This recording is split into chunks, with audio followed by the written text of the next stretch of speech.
Today is January 1st, which means it is New Year's Day, but more importantly, it is Public Domain Day, the day when exclusivity expires on creative works and a new batch of them is now available to everyone. In the United States, this year's batch is works published in 1929. These include the novel A Farewell to Arms, the painting The Treachery of Images, the song Singin' in the Rain, and Alfred Hitchcock's first sound film, Blackmail. But if last year's headliner was the first appearance of Mickey Mouse, this year's headliners are the first appearances of Popeye, TinTin, and Buck Rogers, making this year possibly the biggest for public domain comic characters before Superman hits the scene in 2034. Side note, in most other countries, copyright length is based on the date of the author's death rather than that of the work's publication, so while Popeye and TinTin both joined the American public domain today, Popeye has been public domain in most of Europe since 2009, while TinTin will remain under copyright in most of Europe until 2054. Now, you might think that 95 years is a ridiculously long time for copyright to last, and it is. It is for corporate profit, plain and simple. That's why Disney lobbied so hard for what became known as the Mickey Mouse Protection Act, which increased the copyright term and delayed Mickey's grand entrance to the public domain by 2 decades. I can only imagine a world where that law never passed.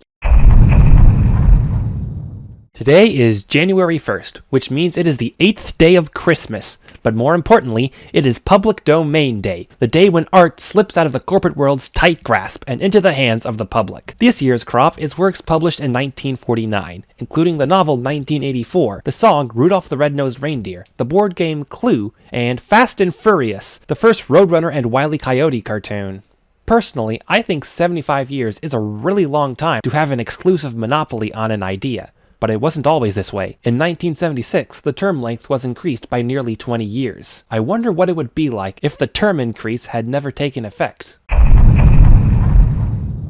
Today is January 1st, which means it is Independence Day in Haiti, Sudan, Cameroon, and Brunei, but more importantly, it is Public Domain Day, which is kind of like Independence Day, except for art instead of people. The art celebrating its independence this year is that which was published in 1968, including the film 2001: A Space Odyssey, the Beatles song Hey Jude, and Season 1 of Mr. Rogers' Neighborhood. Also entering the public domain are the first appearances of Guy Gardner and Carol Danvers, meaning I can finally publish my fan comic where they make out with each other. Now, you might think that 56 years is a short time for copyright to last. After all, some of the Beatles are still alive, and they no longer own their own song. But believe it or not, the term used to be even shorter. Before 1909, the term was only 42 years. Just think, if it weren't for that, the world would be so different.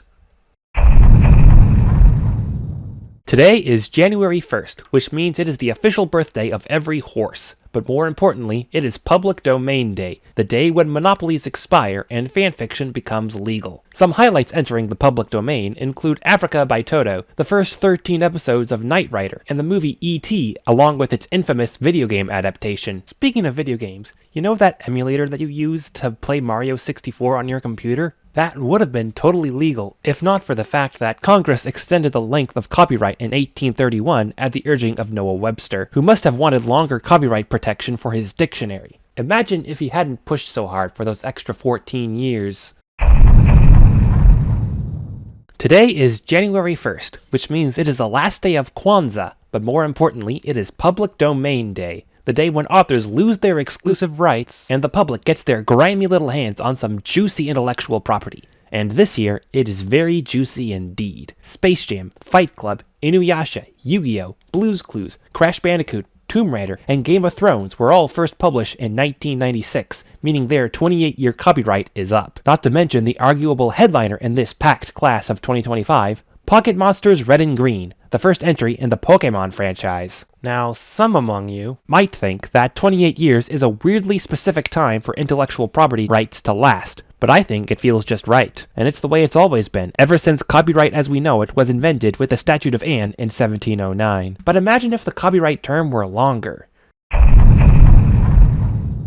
Today is January 1st, which means it is Flag Day in Lithuania, but more importantly, it is Public Domain Day, and the 212-year copyright has officially expired for the first edition of Kinder- und Hausmärchen, better known as Grimm's Fairy Tales, meaning that you are now finally allowed to do your own retellings of classic stories such as Cinderella, Snow White, and the Frog Prince.